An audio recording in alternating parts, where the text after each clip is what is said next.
Extraterrestrial life right next to us. Aliens on the moon. They do exist, at least according to a renowned Harvard professor. In this video, we travel to the moon together and find out whether extraterrestrial life is actually waiting there, and if you like it, I'm galactically happy about a thumbs up and a comment, because that's how we get the YouTube algorithm to show this video to even more people. Thank you, friends, and welcome.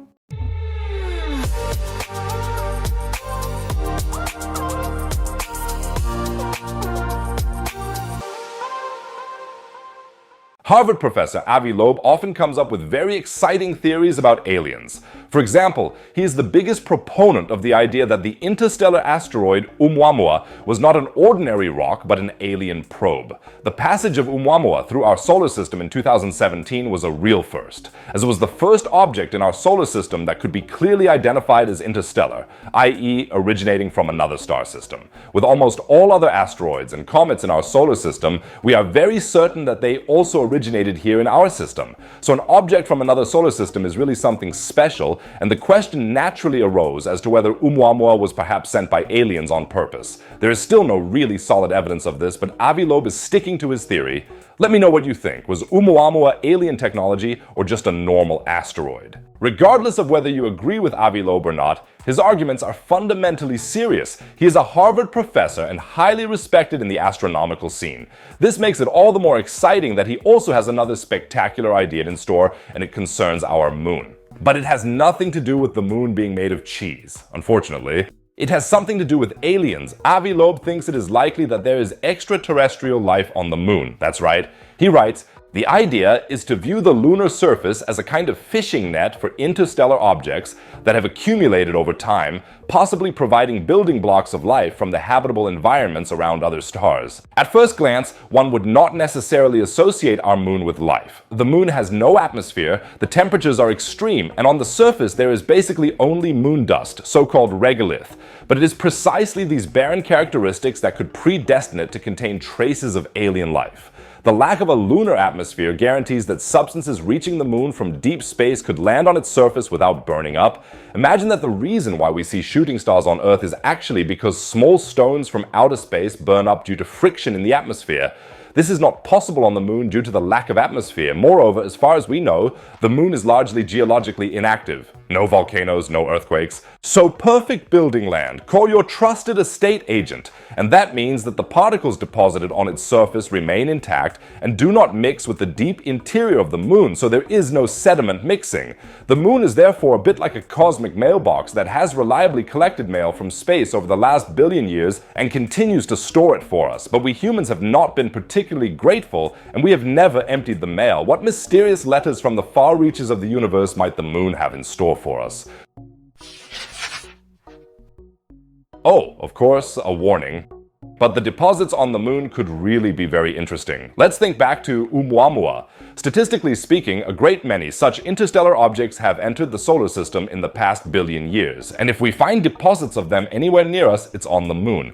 Avi Loeb said, "If interstellar impactors contain the building blocks of extraterrestrial life, these biomarkers could be obtained by analyzing lunar surface samples. Identifying biomarkers from material originating from the habitable zone around other stars would tell us about the nature of extraterrestrial life." It sounds incredible, but it is absolutely conclusive. By analyzing moon rocks, we could find traces of extraterrestrial life from other star systems. Some of you are probably wondering whether we could simply take the samples that the Apollo astronauts brought back to Earth from the moon. Theoretically, yes, but that is of course only a limited sample size, and these rocks have been contaminated for a long time because they are only on Earth. This means that in order to really find traces of alien life in the regolith, we would have to carry out the experiments directly on the moon. This could happen in the coming years as NASA wants to send astronauts to our satellite again as part of the Artemis program and even set up a permanent base on the moon. The only question is how we will then be able to determine whether the analyzed moon rock contains traces of extraterrestrial life. After all, we have no experience of what exactly we need to look for. Determining an interstellar origin, i.e. an origin from an alien star system, would not be that difficult.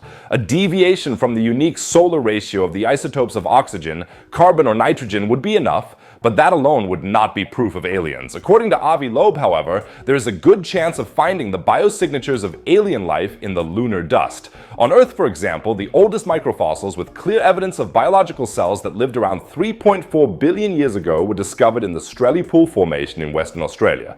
Given the length of time the moon has existed, it's not impossible that we could find remnants of alien cell structures on the moon that were brought into our solar system by interstellar objects. And that could directly answer one of the biggest questions in astrobiology: similarities between terrestrial life and the potential remains of alien life in lunar rocks would indicate that there is a unique biochemical pathway for life everywhere. In other words, that life has a similar structure everywhere, then we would know much better what signatures of life we should be looking for, even on distant exoplanets. Such a discovery would also prove that the pansperm hypothesis is a reality, i.e., the idea that life can spread through space between star systems. This could even mean that life on Earth originally came from somewhere else from a distant location within our Milky Way. And of course, it would be even more exciting to find traces of technological devices that crashed on the surface of the moon billions of years ago. Avi Loeb believes in this and says, that would be the equivalent of a letter from an extraterrestrial civilization saying, "We exist."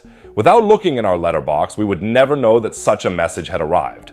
In any case, it is definitely worth a try because the other alternative of actually flying to alien star systems and taking samples on site would take many millennia with our current level of technology. Our neighbor Proxima Centauri alone is 4.2 light years away. If the Voyager probes, which are very fast, were to fly towards Proxima Centauri, they would still need over 70,000 years. So if Loeb's theory is correct, the moon is our best chance of discovering traces of extraterrestrial life. I'd be interested to know what you think of this idea. Can we find evidence of alien life on the moon? Is Loeb right, or do you think it's a completely stupid idea? Let me know in the comments. So we could find traces of aliens on the moon, but how do we detect entire alien civilizations in the vastness of the cosmos? That's where the James Webb Telescope could help us, and it has now made an incredible discovery shortly after the Big Bang that is shaking up all our theories about the Big Bang and the development of the cosmos. You can see exactly what James Webb recorded in the video below. Click on it to travel billions of years back in time with me. And if you want to support my work, have a browse through the Astro Shop. You can get the shirts from the videos, real meteorites, and much more. Every purchase helps me a lot. Otherwise, I'd say see you in the next video. Take care, friends.